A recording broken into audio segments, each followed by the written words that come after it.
Pro Stock Motorcycle first round. Here is Matt Smith and Jerry Savoie.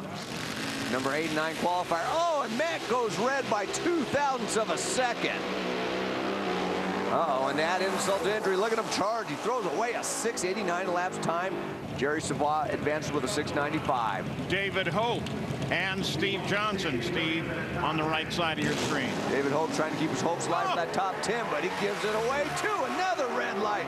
And Steve Johnson's going to get the win with only running a 6:98 elapsed time.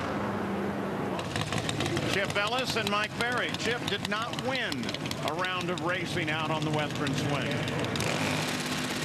Yeah, but Chip's bike's been running real well. Very good 60 foots. This is another great 60-foot time. Is it going to be enough to hold off Mike Berry? Oh, yeah, easily. A 6:91 beats a 7:03. Andrew Hines and Karen Stouffer, who lost the points lead based on qualifying to Eddie Krawick this weekend. She could only qualify 14th, and then she goes red. Oh, man, Andrew Hines is going to get the win.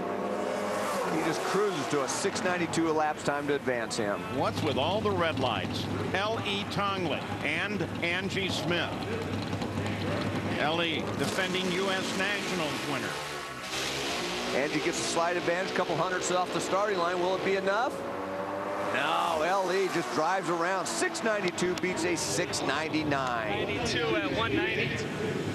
Eddie Krawick with his second #1 qualification in this year, and Mike Phillips.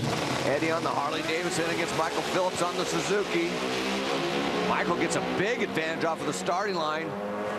But look at Eddie drive around. It was a close race, but Eddie gets it with a 6:88 at 194 miles per hour. Take a look at the Lucas Oil photo finish cam. Because of that big advantage by Michael Phillips, he made it close by a half a bike length. Krawick advances.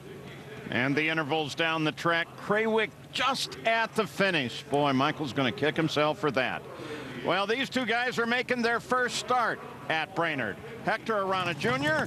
and Justin Finley. Hector Arana Jr., your #2 qualifier, has been making great runs all through qualifying. Oh, wow, and this is no different. A 6:88 at 194 miles per hour. Great job. Let's go to Gary Gerald. Well, by virtue of the bonus points in qualifying and then backing it up with an impressive first-round romp here in the eliminations, Eddie Krawick in the #1 spot in championship points, having moved past Karen Stouffer. How significant is that once you actually get to the countdown to the championship? Gary, those points are really important. As I know, a couple of years ago, you know, I lost somewhere in the 158 range going into the countdown, and I lost the championship by 2 points that year. But you know what? More important, you got to get that 30-point lead going into the countdown as a cushion, because us riders, we all make mistakes. I mean, I know that. But, you know, more important, I want to say happy birthday to my wife. Her birthday is Tuesday, so I just want to throw that in there. But I have an awesome motorcycle here. This thing's 60 foot and running great, and I just struggling a little bit off the start line with the clutch setup, but I'll get it. Riders got to do their job, so I'm not willing to give up any ET. Thank you. And the final pair in Pro Stock Motorcycle, Jim Underdahl and Hector Arana.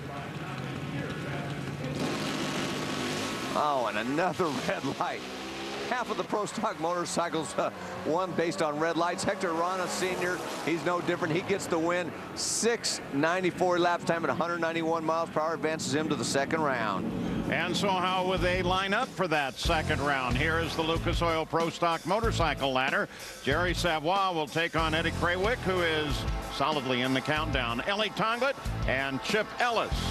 Hector Arana Jr. will have lane choice over Steve Johnson, and Andrew Hines is going to have lane choice over Dad Hector Arana in that matchup.